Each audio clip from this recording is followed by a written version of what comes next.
On today's show, good morning. Welcome to Open Athletes, the business of sports for the athletes who are actually building something after their career. I'm Jeremy Wolf, former MLB draft pick, and this is our first episode. So YouTube just quietly turned itself into the world's cable box. NBC Universal handed out the remote. Jeff Bezos is sniffing around Liverpool at a $6 billion price tag. LeBron took $8 million to go to Philly. I'll explain why that matters. A fund backed by LVMH and 200 pro athletes just dropped $50 million into a company that sells polos with a bunny on them. The MLB trade deadline is a week out, and it's really a tax on leveraging your future. We'll talk about it. Live Golf is running out of money, and a handful of other things for us to talk about today. But today's quick hits. Cue sound effects here once I am able to get them in. Okay? We'll work on it. Got it? We're going to get to that one too. God, this is fun. We love a live show. We love a first run. Amazing. Quick hits. Cuban's Harbinger buys into the A's. Mark Cuban's year-old firm Harbinger Sports Partners took a minority stake in the now Sacramento, formerly Oakland Athletics, a team with no home city and no stadium, who play in a AAA park. You're not buying the AAA Park A's. You are buying Las Vegas. You are buying Las Vegas at a discount because over the next dozen years, that valuation of that team is going to go up immensely. Quick hit number 2. The Hawks cut the cord with Gray Media to put 66 games. Atlanta struck a deal with Gray Media to put 66 games a season on free over-the-air television. No cable, no login.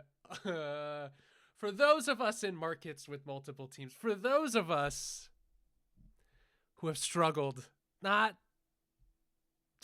watching the NBA, to be able to watch it for free, like, yes, make it happen. The teams are making enough money elsewhere where you can justify having these games on for free. These regional networks, the model that they have is crumbling. Major League Baseball is going to be the last one, right? Because their revenue is completely based on the regionality of all of these teams. But if the Hawks want people to watch, they're going to make it accessible for people to watch. And this is the first of many of those things that are going to happen. Quick hit number 3. Peacock finally turns a profit. 6 years after, I can't believe it's 6 years. Peacock hit profitability, and the thing that tipped it was the World Cup rights. And I watched no World Cup games on Fox, Fubo, any of that. I watched them all in Spanish. I watched them all on Peacock and Telemundo. I didn't watch one hydration break. It's great. It was amazing.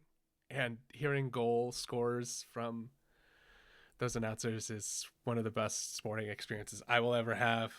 It took 6 years, and the World Cup made it pay off for Peacock to become profitable, which is amazing. Quick hit number 4. Free agent raises $1.7 million, 97% from athletes. Athlete-only career network closed a $1.7 million round, 97% of it from former athletes. It's a rounding error next to Patrick Mahomes for sure, but it's the first round where athletes are the ones issuing the capital. Not the last. Open Athletes is going to be in a place to do that over the next couple of years, but we're starting off with this. If Athlete wants to come into Open Athletes, build something special, build a business, well, he can do that at Open Athletes. She can do that at Open Athletes. And as we start to grow, our fund, Athletes Fund, is going to help invest back into these athletes. And so this is the first episode of many that we will do to help create opportunities for these athlete founders who are trying to build something. We'll talk more as we get going. Mahomes signs the biggest deal in sports history. Patrick Mahomes' extension lands at $504.75 million, fully guaranteed. He's totally worth it and probably worth more.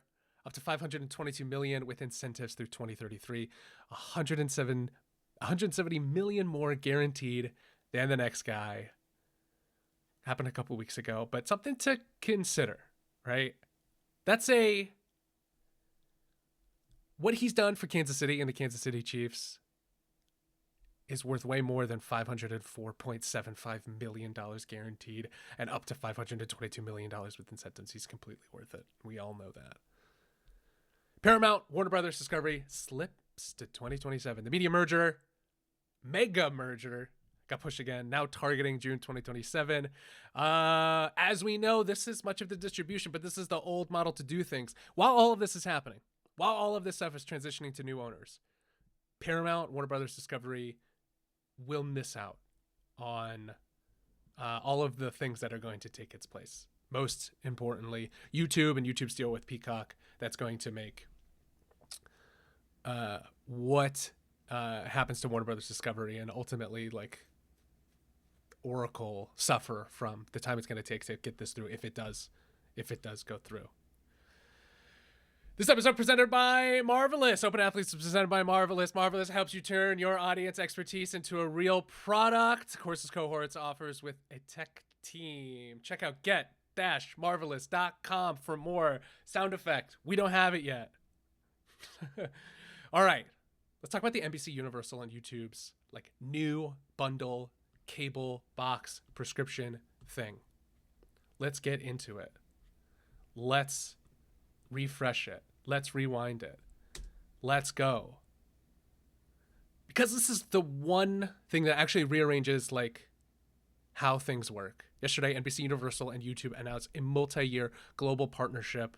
What they really announced is that YouTube is becoming the front door to premium content for sports and non-sports alike. The thing that is scaling right now is YouTube, and the people who are going to benefit from that are going to be Peacock, certainly because all of the bundles that are going to happen from that, but also Google.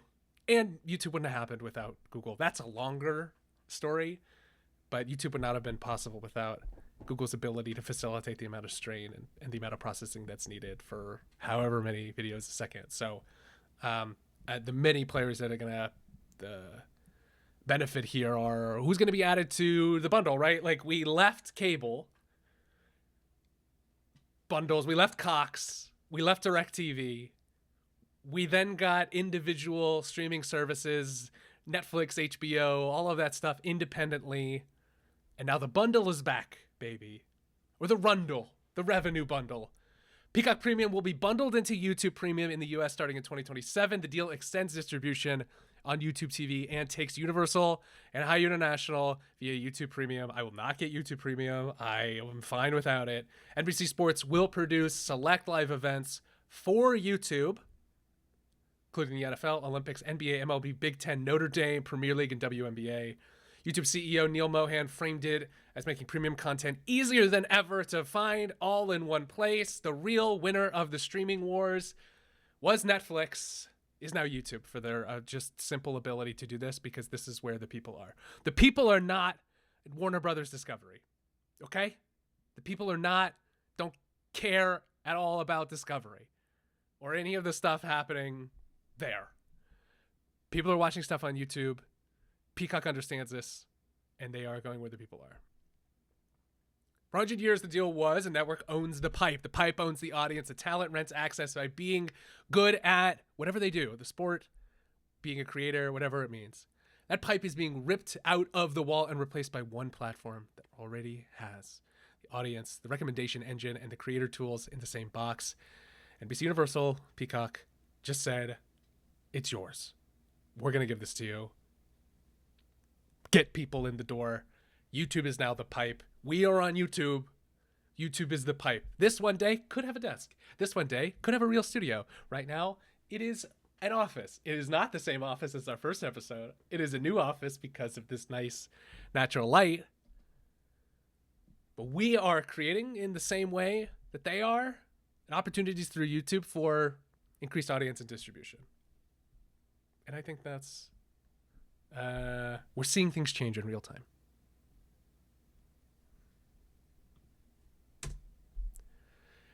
Jeff Bezos eyes a $6 billion Liverpool stake. Jeff Bezos wants to own soccer now. In addition to space penises, Amazon, of course. Reports say he's approached to join a consortium chasing a minority stake in Liverpool. It's so funny when you have $200 billion. You're like, well, I'm going to join a minority stake. Liverpool's worth $6 billion. What? Elon Musk bought Twitter for $44 billion. That's more than Major League Baseball. Why not just buy Major League Baseball? It's very interesting.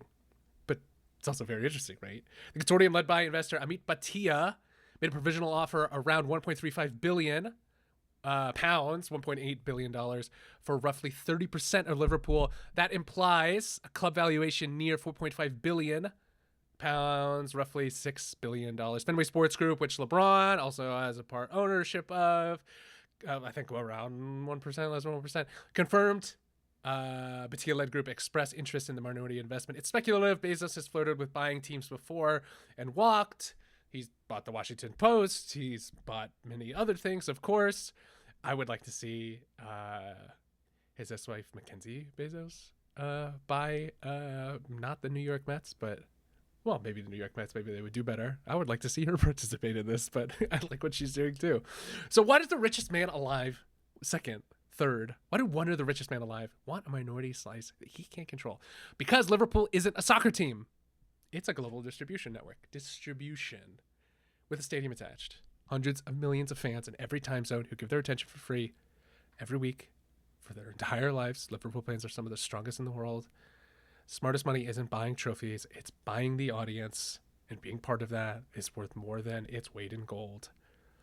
You, former athlete or sports fan or whoever, were handed for free a window to be able to create an opportunity for distribution yourself.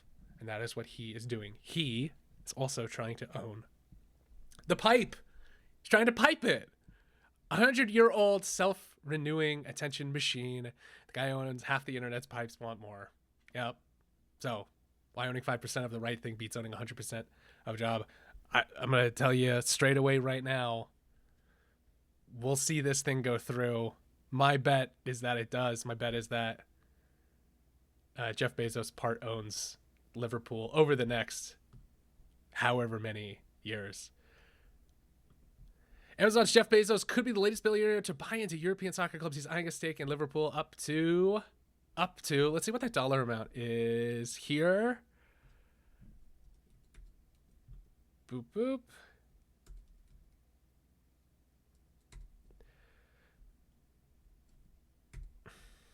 Wealthy Americans are purchasing European soccer teams. Well-off Americans have long parked their fortunes through strategic investments in vanity projects, from Warren Buffett's sprawling stock portfolio, yes, to Elon Musk, $44 billion acquisition of Twitter. Ooh, I like this better. I like this view better. There we go. That's everything. In 2010, investing mogul John Henry, who owns Fenway Sports Group, took over the club after purchasing it from fellow Americans Tom Hicks, George Gillette for $300 million, and now it is valued at over $6.2 billion. Just a business. It is just a startup valuation, and I can't believe that in 2010 Liverpool was worth as much as a Series A tech company. That's crazy. One of the most publicized purchases that the Americans have owned, obviously, is Reynolds and McElhaney, which purchased Wrexham for $2 million. And now, if they make the Premier League, if not, the Wrexham's already worth close to $100 million if it were to go on the market today. And if it makes the Premier League, it will be worth way more than their initial $2.5 million investment. So,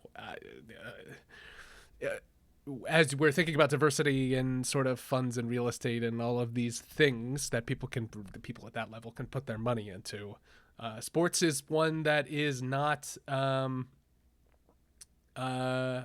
limiting. We're not seeing valuations of sports teams decrease. Even the Columbus Blue Jackets are increasing at their total value.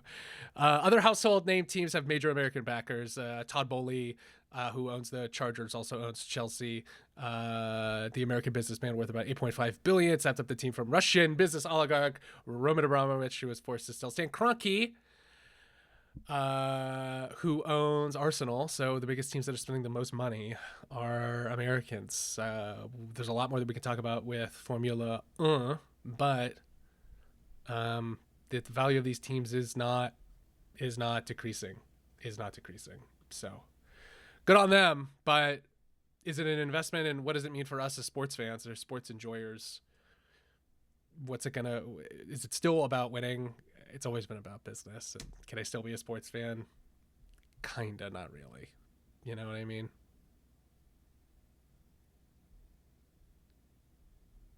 Next, LeBron signed a 2-year, $8 million deal with the 76ers. He turns 42 in December. He's entering his 24th season. I was in high school when LeBron was in high school, I think. I was in 8th grade when LeBron was in high school. Seeing LeBron still out there is amazing. Seeing him sign a 2-year, $8 million deal, it's part of the job. Obviously, it's creating opportunities for him to bring in talent. It's doing the Tom Brady thing that he did for the longest time. He wants to win a championship. He felt like Philadelphia was the place to do it. He's earned over $1 billion in his career, both from endorsements and salary. $8 million is a rounding error, obviously. It's not about the money anymore, of course.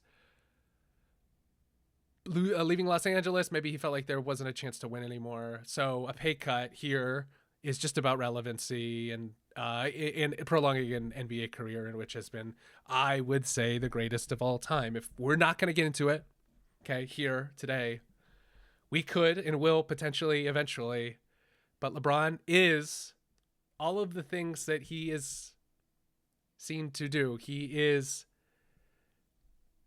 the greatest player in the last 20 years, if not ever. He has not been tarnished in any way, his reputation. The worst thing he's ever done is the decision. Him going to Philly and trying to bring in stars and trying to win another championship, so be it. Let him. And let's see what happens. But is this part of the process? Mind Ready. Open Athletes is brought to you by Mind Ready. Brought to you to support the mental performance and mental health of athletes. Help your athletes think better today. Mindready.co. Okay, this one I thought was really interesting. Fans can now buy 10% of a prospect. They have been able to in minor league baseball for a while. Companies like, it escapes me now. We worked with them for a long time when we were running More Than Baseball. It was Big League Advance. Big League Advance, who got in trouble for all of the things that happened with Fernando Tatis and the contracts that were agreed upon there. But as we talk about Agent IQ, fans can buy shares of a prospect, in this case, Ronnie Cruz. This is one that I have been thinking about for a while. Can it continue to happen? Is it a good thing that it happens? Agent IQ is selling shares of a real human being and his future career earnings. Nationals prospect Ronnie Cruz. Agent IQ, founded in 2025 by Zach Kurtz, lets fans invest in an athlete's future earnings via SEC regulations, exactly like Big League Advance is doing, in a way exactly like Pando Pooling was doing. Nationals prospect Cruz, number 78 on MLB.com's prospect list, gets up to $1.2 million up front, $350,000 guaranteed for up to 10% of his future on-field earnings, which in Major League Baseball can be lucrative, right? In a lot of cases, Major League Baseball players are not subject to extended contracts until after they reach agents don't make money until after they reach the 40-man roster. However, you have to pass arbitration, which is 5 or 6 years in the big leagues first, to get those mega deals that Harper did, that Schwarber did, etc. So this is a bet. Cruz is betting on himself, right? That he's gonna make that much money, right? He's giving up a percentage of his future career earnings, but he's really giving himself the opportunity to cash out if that doesn't happen, which it might not. Reaching arbitration is one of the most difficult things to do in baseball, which is already one of the most difficult sports to play for a very long time. Average career in Major League Baseball is around 5 years. And so for 10% of future career earnings, I would say if you're a prospect, it's a no-brainer. His offering is 12,900 shares at $100 each. Agent IQ's take is $7.5 million. Cruz owes 300 autographs a year and a fan meet and greet, blah, blah, blah. Of course, he repays the interest if he retires inside of 5 years, which is the average Major League career. He needs to reach arbitration to get that major contract. Two truths on this, okay? This is the purest expression of what I say. You are the asset.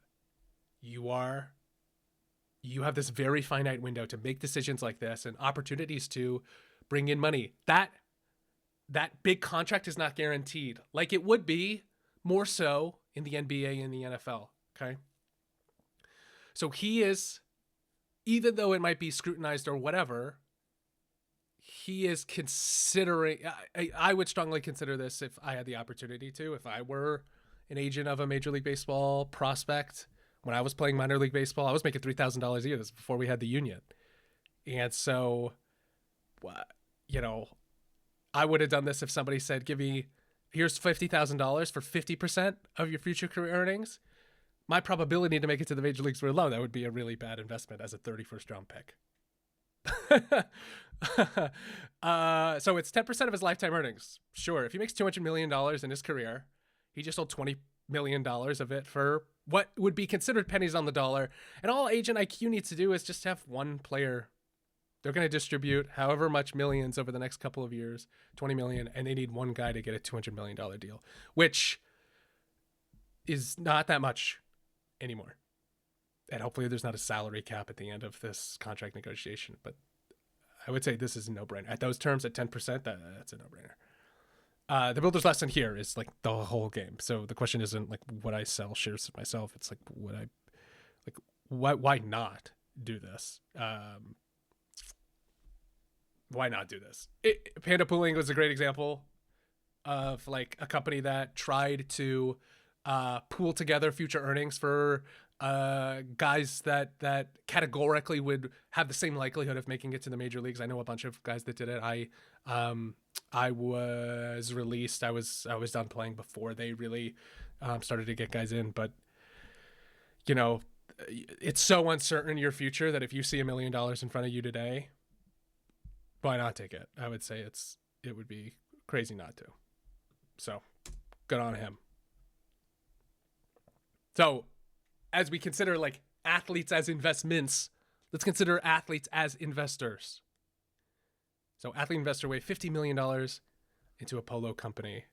So LVMH backed athlete fund puts $50 million into Rhoback. Let's get into this one. This one's really fun. There's a fund called Champ, built by L. Catterton, whose main backer is LVMH. LVMH, obviously very prominent in Formula One, very prominent in sport. Owns Louis Vuitton, Louis Vuitton, Moet, anything you could think that's really high-end luxury, LVMH owns it, except for Rolex. Rolex is independently owned. Patrick Company, which I am learning to be an incredibly prominent player in this space, is amazing. The athlete advisory firm are backing this deal, the model. Athletes put in real capital. And we're talking about athletes who have made money in their career, not former minor leaguers who are creating opportunities for distribution long after their careers have ended. I think it's just so interesting that they are doing this. Let's go into our screen share. What can we find here? Oh, amazing. Patrick Hoff has spent nearly a decade pooling athlete capital investments like Mike Trout, like Tyrese Halliburton. Athletes who are partnered with Champ. Cooper Flagg is part of it. Ozzie Fudd, Cameron Brink, Sophie Cunningham, Dak Prescott, Jamar Chase are all part of this fund. Kevin Durant's 35 Ventures is part of this. Bobby Witt Jr., Derek Skubal. Partnership is the latest entry in a long-running relationship between Patrick Hoff and El Catterton. The two have co-invested in brands such as Cholula, Kodiak Cakes, Real Truck. Those are real businesses. And now the LVMH El Catterton has roughly $40 billion in assets under management. And the Connecticut-based firm, which was founded in 1989, writes checks between $5 million and $5 billion, has made over 300 investments in consumer brands thus far. Now, Patrick Hoff Company is really interesting. Founded in 2018, the son of Alan Patrick Hoff, Mark Patrick Hoff, started it. Started his career and co-funded KPE in 1996, which sold to Omnicom 6 years later. But the push into sports is really interesting. Part of what I'm doing here is sort of modeled on that example. Can we get athletes together who have opportunities for the distribution? That's what all of these companies are in serious need of. And they need the capital, and they might as well get it from athletes. And so I just think it's quite fascinating that is where things are going, and how athletes are valued in this way, which is which is really amazing. The athletes are the cap table for now. The audience is the value. That the audience that the athletes can get is the value. So good on them. I don't know anything about Roback, but good on them for trusting that athletes are the way to go, which is the whole point here. All right. Open Athletes brought to you by Audit. Hello, Audit. Know your audience and know your deals actually worth before signing anything. Audit.jeremywolf.co. Well, it's my company. That's crazy. I'm sponsoring my own show. Amazing. Okay, let's talk MLB trade deadline. Tarik Skubal on the block. Miller on the block. August 3rd is the deadline coming up. What do we need to remember? Padres closer Mason Miller is the biggest name. He was with Oakland. Was he with Oakland and went to San Diego? And now he's on the block for the highest bidder. I think he went Division III, much like me. Pirates, Mariners, Yankees, Brewers, all thinking about it. Tarik Skubal is a free agent after the season. Opportunities for him to move as well. I don't know how the Tigers are doing this year, but I can venture to say probably pretty mid. So at the deadline, what are these teams thinking about? They're obviously thinking about how do we get as much value as we possibly can and sell it to contenders? How do we create opportunities for us to clear payroll if we can and not feel obligated that we need to re-sign a guy? I remember when Mark Teixeira was a free agent from Texas, I think was traded during his last year of his contract to Los Angeles Angels, helped him get into the playoffs, maybe re-signed with the Rangers, but then went to the Yankees next season. Basically rented for half the season to try to make a push. Happens all the time, and Tarik Skubal is the latest example of that. What to consider is that the contender, let's call it a contender tax, right? Like the best GMs know the walkaway numbers. The best GMs know how to leverage, what they need to leverage, and how to get rid of as little as possible to bring in a star that can help them make a push. As we think about it on the whole, as we think about it in terms of who can find value this trade deadline, what are you willing to give up for somebody like Tarik Skubal, who can be your number one going into the playoffs? And I guess we will see. What will come of it. What else can we learn from it? Tarik Skubal on the move. The Mets steal Clay Holmes, Freddie Peralta. The Mets are not good. What else? Springer to the Astros. There's so much that could possibly happen here. However, we will see.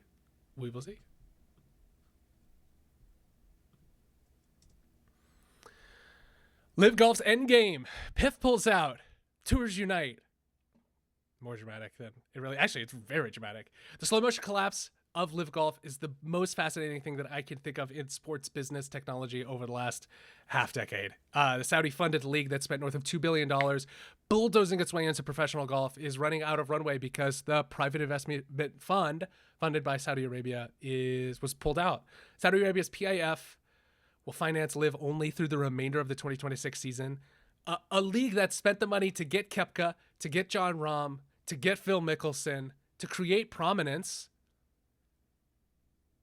is the fact that it couldn't run without the Saudis. It's not picking up in the way that it needed to. The PGA Tour, and for those guys that stuck, fine. They didn't get the payout. They didn't get $300 million guaranteed or whatever it was to move over. The conversations that came with moving over to Live. For a guy like DeChambeau, was it the worst decision moving over if you got the payout and if you were able to participate in majors? The answer is no. There was no harm. There was no issue. They were able to just make the money, still do the things that matter the most, which is these majors. And so is the PGA Tour going to be more competitive now that those guys are going to be back? Yeah. Is it still going to have relevance? You're not going to watch the Detroit Rocket Mortgage Classic. Was I more likely to watch, Phil and DeChambeau play a live tour? I mean, kinda. But I was going to watch it on YouTube, maybe. But, like, no. Professional golf is hung up on these majors. And even though these purses are much, much larger, really formalizing PGA Tour, DP World Tour, Asian Tour, like, formally into, like, a global partnership is sort of what LIV was pushing. And I don't blame LIV at all for what they were doing. Golf was boring and needed to be disrupted, and the Saudi money was the way to do that. And look, Starbucks is invested by the Saudis, right? And we all still go to Starbucks. I mean, the money that they're putting in we're not able to avoid it. So we're talking literally on the whole about what they did for a sport, what the athletes were able to take advantage of. You don't owe allegiance to anybody. Loyalty does not get you paid at the end of the day. And so for the guys that took the payout to go to LIV, good on them. And if they chose to stay, that was their choice, because we knew that LIV wasn't going to last forever, and we knew that they were going to merge together. And if I'm Jon Rahm's agent and he has an opportunity to make $300 million, yeah, like, do it. Because what was the harm in DeChambeau and Rahm and even Phil, for all of the comments that he made? What was the harm for him? I don't think I see any, other than he didn't play, the Waste Management Open in Scottsdale. Fine. But, and at the time when he signed over, everything came with, like, infinite money, and there was, like, infinite money to do all of the things and create as much leverage against PGA Tour as possibly could, because these guys could still play in the majors, and that's what matters at the end of the day, because all these guys want to do is make their money, play golf, win majors. They don't care if they're going to go to the Rocket Mortgage Classic. Now, purse is going to be bigger, and these guys are going to be incentivized more to participate in those tournaments, or the minimum requirement for those tournaments. But, oh, man, like, LIV was good for golf. That's my take. And I'm sticking with it, because what it did is it proved that PGA Tour was limited, and these guys had the opportunity to get something better elsewhere, and they did. And they took advantage of it. And they were able to bank in, like, obviously family-changing, life-changing money, of course, which the top guys would have made something close if they continued on with the PGA Tour. But when we're talking specifically about the athletes, when you have this small window to maximize the total amount of capital you're able to bring in, and you have the opportunity that you cannot deny, I would not have given a second thought to stay with the PGA Tour if LIV was going to give me guaranteed money like that. No way. Animated sound effects. I'll figure out how to get those in soon. $355 million NAL merger. Least sexy topic on the board: sports commissions and clearinghouses. The College Sports Commission, which runs NIL Go, the clearinghouse approving college NIL deals, post-house settlement, dropped its first full year numbers for the first time. Here they are. Let's take a look at these. Actually, I think I have them up here. Teleprompter, obviously. Do you think I'm going to wing all of it? Some parts of it I am. The College Sports Commission released new NIL data. As a reminder, the thresholds for CSC changed in recent months. Originally, any deal over $600, including multiple deals with the same party that are $600 in aggregate, must be submitted to NIL Go. Why are we doing this now and not when NIL came out however many months ago? As of how many years ago? As of 2026, the CSC announced deals between $600 and $50,000 would not be subject to a range of compensation review until an athlete reaches a total of $50,000. 34,195 deals approved for a total value of $355 million. 1,800 deals not cleared for a total value of $89 million. For this calendar year, there have been 16,000 deals cleared for a total of $228 million, 1,200 deals not cleared for a total of $74 million. Okay. What does this mean? These two cases, these two sides have gone to arbitration, and when arbitrator upheld its rejection of $7.5 million in NIL deals between 18 Nebraska football athletes and Playfly Sports, the issues here was that warehousing of rights not meeting the valid business purpose requirement. In June 2026, an arbitrator ruled in favor of the University of Georgia athletes whose deals had previously been blocked by the CSC for not meeting the reasonable range of compensation required. The CSC revisited. Okay. What does this mean? What are we talking about? Since NIL Go launched December 2025, 34,000 deals worth $355 million were approved. 1,800 deals worth a total of $89 million were rejected. Okay, 2026 alone, 16,000 deals cleared $228 million. 1,200 were blocked for whatever reason. They blocked it because it was over the specific amount of threshold. 41% of deals resolved within 24 hours, 63% within 7 days. An arbitrator upheld its ruling. Like I mentioned, Georgia athletes won a challenge to the compensation model. Warehousing is the tell, okay? A collective pays an athlete far above fair market value and calls it NIL when it is recruiting money to get a guy to go play at a particular program. In year one, they said no to $90 million. So 90 million of it was rejected. Both barrels rejecting fake deals keeps NIL from becoming a pure pay-for-play arms race with the 5 richest Power 5 conferences and, for the most part, teams. Indiana won the national championship this year because they spent a lot of money on getting the best players over to them, in addition to really great coaching, of course. The clearinghouse is accidentally publishing the strategy. Build something real. Have a real idea. Use athletes for more than just bringing them over. And athletes winning arbitration over the comp formula is a labor force discovering leverage. These athletes finally have leverage. When I was playing college baseball, I wasn't going to make anything because I was a Division III athlete. But if I had 1 million followers on Instagram, I would still not be allowed to make money if I was Jeremy the baseball player with 1 million followers on Instagram selling that space. And now an athlete can. And now an athlete who's 18 years old, who plays for the University of Michigan, has the ability. Oh, God damn it. I didn't switch to Chiron. I'm so sorry. See? First time. First episode. Anyway, what am I going to say here that we don't already know? I think basically I wish. And Open Athletes is going to start over the next couple of months to help athletes negotiate some of these deals because it's the right thing to do, right? To make sure that they're protected in all of this. Our job is to make sure that they have the things that they need to do that. Okay.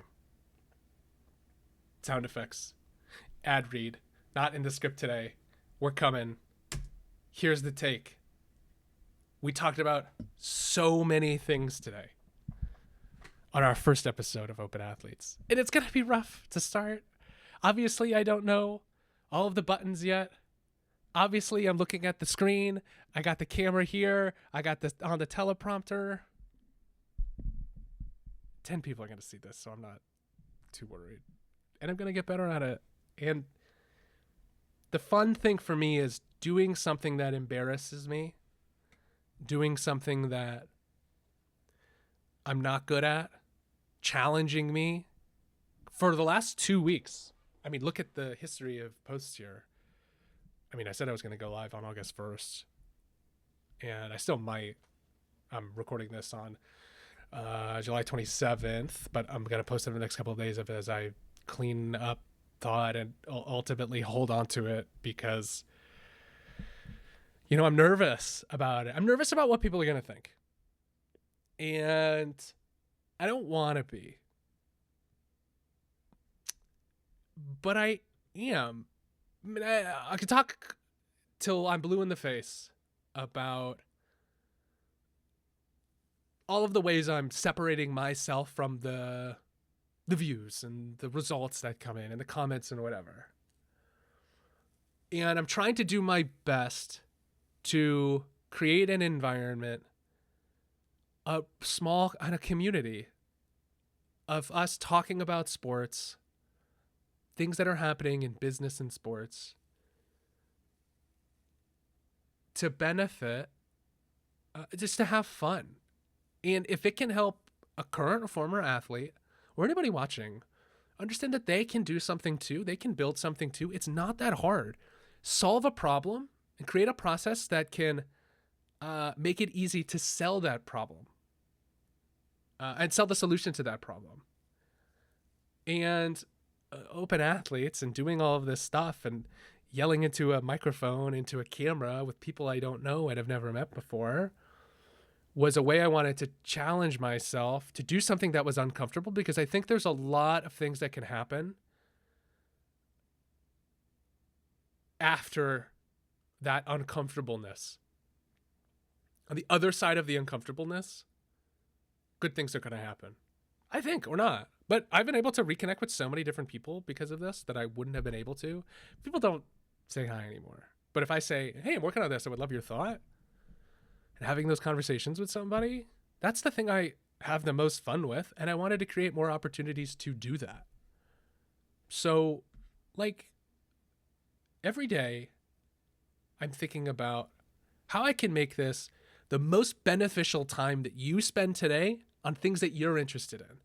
And how can I give my perspective and my voice to something as somebody who's built in sports, who's been a professional athlete, who's been an Olympic athlete. I didn't go to the Olympics. That's a whole other story we can get into another time. That's a Q&A day. But I want to just make you smile, and I want to talk about sports because that brings me a lot of joy. So if you see this and you're like, well, his teleprompter was gone and blah, blah, blah, and he's reading this, and it's gonna get better. But I'm taking a step to do a thing. I'm doing the thing today. And I'm really proud of myself for doing that. And so my take is, like, today, like, create your own opportunities, right? Create avenues to make things happen. And the step further than that is get on the cap table. So we can take that, like, literally, invest your money where it's most impactful and most important. Literally getting on the cap table. But I'm going to take it a step further and say my getting on the cap table take is watching how the money moves, being where the people are, and creating an opportunity for yourself to be part of that attention economy. So we talked a couple of times today about what Peacock is doing with YouTube, what Jeff Bezos is doing with Liverpool, what LeBron is doing with Philly, what the LVMH-backed fund to buy Roback and Jamar Chase and Mike Trout, Kevin Durant are all doing. They're creating, and they have the fund, like, don't get me wrong, like, they have the capital to create the opportunities to move their money around in sports in order to benefit from that. But they're creating opportunities for leverage, ultimately. So the content, like, we're going to make content here. This is going to be split up into however many different shorts I could split it up into, automated. Maybe we get into how I built things, like how I built this Chiron, how I do all of this. I think it'll be fun. I mean, I'm trying to do this every single day to challenge myself, really, really challenge myself to, like, really think deeply about this. I have a day job. I love my day job too. And so doing all of this, like, helped me think about that in another way too. How can I be most effective? How can I spend my time most correctly? How can I learn all of these different tools to build all these things? And how can I bring it back into the thing that I'm doing for work? And I'm creating content. Like, you are watching the content. You're watching me talk to a camera into a microphone. You see, I got one of these too. Into a microphone. That is content, of course. But I'm creating an opportunity to build an audience that can help my friends and future friends build businesses. And that is, like, the very bottom of this rung of athletes moving money around. Athletes are moving money around at a very high level that we're going to read about and talk about. But the most important thing that we need to take away from athletes moving money around at that high level is that if athletes are moving money around at that high level, athletes like me, who have a very, very small window, who aren't making who never made $1 million in their career, let alone $50,000 in their career. But you can get in the room. Your job is to create an audience because that's what they want.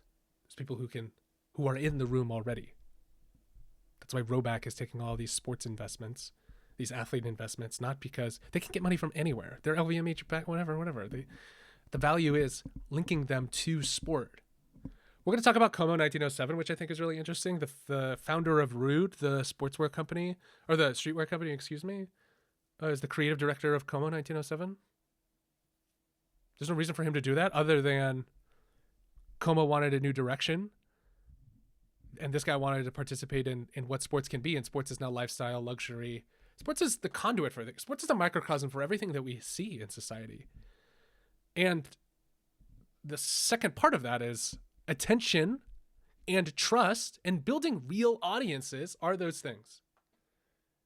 And that's why like the richest people alive are in some ways irrelevant if they're not participating in sports in one way or the other. They can buy anything in the entire world, yet the highest luxury item right now is owning a sports team.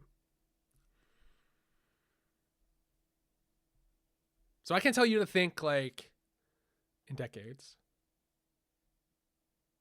or half decades. But when we look at the things that are happening today, the like counterpoint to all of this, right? The value of having these conversations is because we're not hyping anything up. We're saying it how it is. I hope I've been educational today. I've kind of riffed off the cuff, read a couple of things that I wrote. Equity is risk, of course. The time you spend doing things is also risk. And so if I spend an entire year, right? It's July 27th. But say I do this every work day, and maybe some weekends if my wife is working. She's a doctor, so she works on weekends on call. And I'll just sit home and do nothing. And I read about these things, and I wanted to talk about them. So if it's July 27, 2027, what did we accomplish in a year? By giving the thing that we are doing a chance, ultimately. And it could still be at 0. Our YouTube audience is like 5 subscribers right now after a couple of posts. Instagram's nothing. If you found us on Substack, welcome. It's because you participated in one of the many businesses that I have started over the last couple of years, many in large part due to AI, but also like being around sports. I think this is like the thing that I want to just do for a long time. This is like the thing I'm having a lot of joy in doing. It's when we think about like creating opportunities, like I am spending this time to create an opportunity so that you, the person who's going to start this business and join Open Athletes, has a place to talk about those things.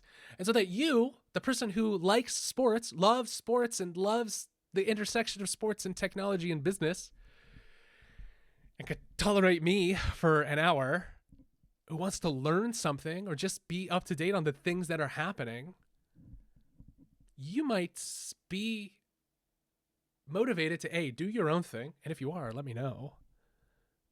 And number 2, like you might buy the thing that somebody is selling. There's an athlete I talked to who like wants to build like a CRM sort of distribution type thing, connecting athletes and college programs so that it's easier for athletes to get into college programs. Okay. People have tried that before, but this guy hasn't. And his story for doing it hasn't. And the technology that he's going to use is different. His opportunity, his window, he's still a professional athlete, and he sees a problem and he wants to solve for it, and he doesn't have to spend 24 hours a day doing baseball. This brings him, solving this problem is bringing him a lot of joy, and he should be enabled to do that and have a community that does it. I've sold Open Athletes enough. But here's what I can like say. When I started More Than Baseball, minor leaguers made about $3,000 a year. We didn't fix it by asking nicely. We got into the rooms where we were not invited and changed the conversation, said things that the way that they needed to be said in order to build trust with players and teams and leagues. And we moved the conversation, we'll say in this case, the Overton window was what was acceptable to talk about in minor league baseball, from they need to form a union because this isn't acceptable and they need to be paid more, to if we give them housing, food, equipment, career services, financial guidance, mental health coaching, provided by More Than Baseball, raised money by fans and sponsors and current and former players, Daniel Murphy, Adam Wainwright, if you're here, you're amazing, and I miss you guys, but thank you so much. Because they trusted us, others trusted us, and others followed suit. So over the course of 4 years, we raised about $2.5 million and distributed 98% of it back to the players. Now, those players that we distributed those funds to, because they trusted us, trusted the fact that we and others asked them to form a union. Nothing was done with a curveball or a fastball. When I wrote that, it was a lot of fun. I was a 31st round pick and I had a problem. Problem was I was making $3,000 a year and so were my friends. And we had to pay for our own housing and food and equipment. And I tried to solve that having a conversation in an environment that never thought that could happen. And it paid off. Why did it happen? Because Simon Rosenblum Larson, God bless him, was still playing. Slade Heathcott was still in the big leagues, and we were in the room, and we were able to have conversations. If I were to start that now, I'm not in the room anymore. Your window is short. Your opportunity to participate in the cap table is short. So maximize your chances to get in those rooms and creating opportunities to create your own distribution. If you're a minor league baseball player right now, you're making $40,000 a year, around that, I think. You're part of the union, which if you get injured and you get released, you at least have some protection now. I didn't.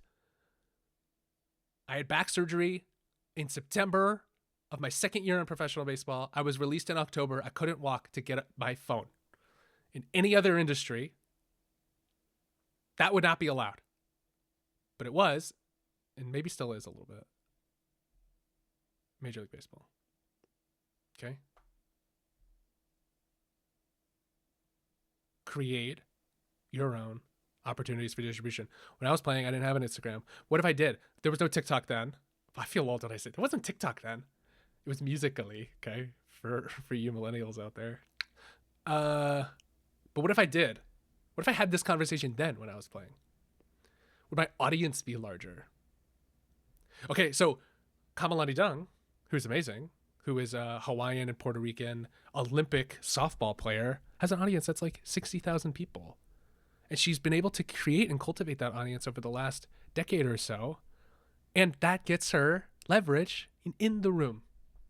What does Kamalani Dung do that's so valuable? Is that she's authentically herself. And people like that. Number one, people like that. And she's good at what she does. And number two, it's created opportunities for her to like leverage who she is for more opportunities to get in the room. So you, minor league baseball player, you, G League basketball player, you, minor league hockey player, you, National Hockey League player. I haven't thought about hockey in a long time. You, NHL player.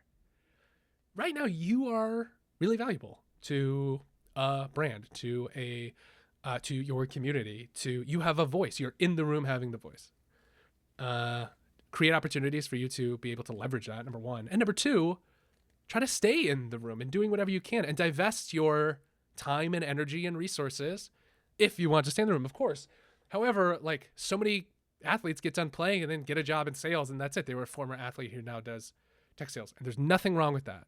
We're going to have people on, former athletes who are in tech sales now. We're going to have people on who are helping athletes land jobs in tech sales. And that is good work. And people are getting those jobs because athletes are tenacious. And you don't have to be Jeff Bezos spending $1 billion buying leverage with Liverpool. You can do something as you. Find that thing that brings you joy. This, for me, brings me a lot of joy. And I really am excited to see what comes from it on the other side of me being anxious and nervous about doing this thing. So you own like your actions, the concrete actions that you can do this week. There's a couple of things that like we can consider. We'll call them, I don't have a thing. Call them action items. Okay. every room that you can get into, from group texts to people you've connected with in the past, to your old locker rooms, to your old buddies, to athletes that you were connected to anybody who like can help you leverage your time as an athlete or being a former athlete. Like, that's your leverage right now. Like, that is your cap table. Cap table in our conversation doesn't have to be just like investing your dollars. You may not have some, and that's okay. That is totally fine. But you have things that are really valuable. You have an experience to share, and you have an audience that you have cultivated or that you are cultivating. And while billionaires, and obviously Kevin Durant has the capital to invest, there's a lot of things that you can do in your community to open doors. Go open doors. If you want a job in the off season, you have doors that you can open right now. And I will help you. Like, let me know if I can help you like think through a thing, or if there's anybody that I know in my, that is the point. I can now get in front of people and say, I can help you do things that you want to do during and after your career. And while like you may, reach out to a company, maybe a small startup, and be like, hey, I'll share my audience if you share equity or revenue share or whatever. And they might say no, and fine. You might want to start your own thing because you already have built an audience, or 20,000 or 40,000 or even 5,000 people who follow you because they like you and they like spending those 20 seconds with you. That's opportunities. Every day is a day to build an opportunity for yourself to like take a step forward, like during and after your career. If not anything, all of these things that we talked about today are like part of that. And so we could take like the most important bits from this. We can think about how to apply it to ourselves. And that's why I think it's most important. Like, you are the talent. You are the pipes. You can also create your own distribution. And that's incredibly important. So, if anything, if there's anything that we could take away from today, okay, it's what? It's a couple of things. Number one, create your own opportunities for distribution. I will say that until I'm absolutely blue in the face, okay?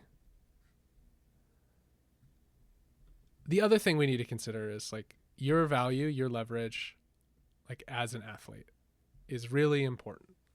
Like, it's really impactful. I did things when I was done with my career. And when I was playing, I played for the Brooklyn Cyclones, and there wasn't a lot of food in the locker room for the most part, and I didn't want to like go out and buy, food when I didn't have to. Things were tight. And so I emailed a bunch of companies that say, I'm Jeremy Wolf, and I'm a current minor league baseball player. Will you send me a box of food? And I will share that on social media. All the guys in the locker room will share that in social media, and people would send us food.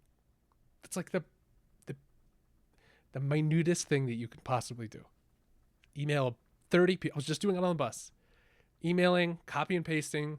Will you send us food so I can just put it in the locker room and these guys will take a photo of it if they like it? And I was like, yeah. Why? Because those companies want to participate in the thing that you have. So while you're there, like, leverage it. When you're done playing, being a former athlete, number one, you have to adjust your perspective on things. What is your perspective on things? I know things because I was an athlete. I know people because I was an athlete. But it hasn't gotten me a job. I had to struggle to get my first job after I was done playing. Even after More Than Baseball ended. More Than Baseball didn't pay me much. We were a nonprofit. And we put everything back into the players. I was living at home. This was like, we started it before COVID, but the meat of it was like 2020, 2021, before the union was built. And, things were tight, but my expenses were low. And my girlfriend, who's now my wife, was like, that's your job. Get a real job. And that was really hard because being outside of sports, what did my resume look like? College athlete, played for the Mets, qualified for the Olympics but didn't go, Started this nonprofit. Cool. But then I got a job in health insurance sales. What if I did this or something like this while I was still playing?